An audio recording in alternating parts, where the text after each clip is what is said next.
Esse aqui é o cavalito da roça. O que você acha dele, senhor? Ele? É. Não experimentei, né? Esse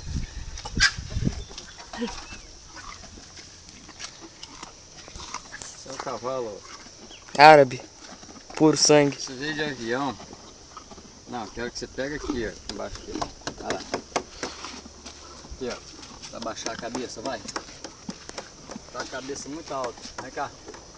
Aqui. O que você quer? Beleza. Sai daí, Sadinho, pra ele baixar a cara. Baixa a cara.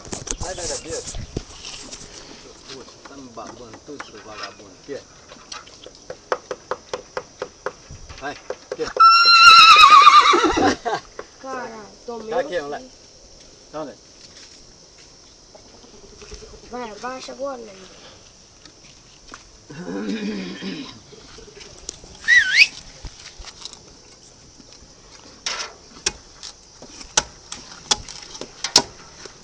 Vocês já viram o cavalo folgado assim, só come cana descascada. Se não for, não adianta nem levar. É. E nem é um pé não, é uma toceira. Zangado.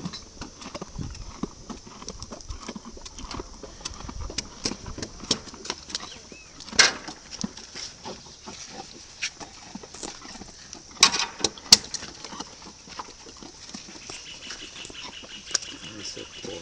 Aqui. Calma. Aqui. Aqui. Deixa ele ver não, eu quero baixar a cabeça dele. Cá. Aqui. Aqui.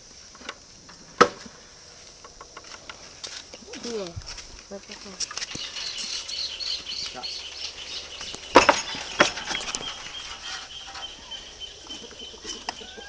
Manso. Até repasso. Ó. 1 ano e 1 mês. Cuidado, Sadia, que ele arranca pedaço seu aí. Hã? Claro, você não tem nada para oferecer para ele. Não sai. Mas... Você não... Magreiro do bicho. Ai, cristalino.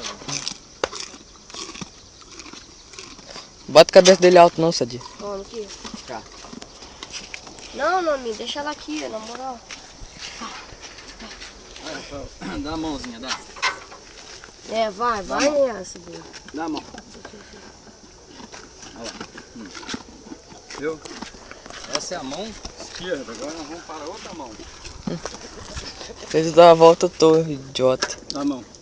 Licença, Sadia. Dá a mão. Licença pra pegar melhor. Aí, mãozinha. Viu? Não é fácil fazer isso com jovem. Jovem tem toda a disposição, né, jovem?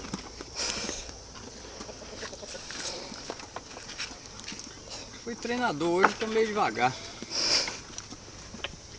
Ô, rapaz, sai daqui, pô. Fiz 33 anos, aí não quero mexer muito com as coisas, não. Depois aposentei. Cabelo branco. Aposentei, não quero saber de ficar esquentando a cabeça com isso não, porque dá muito trabalho. Viver na cidade é melhor. É, Liga o ar-condicionado, acabou o problema. tudo na mão. Tá certo. Chega. Aqui é a casa dos morcegos. É, né? Uhum. Vai lá então, até mais, senhor. Tá. Tá, fui. Oi. Uh!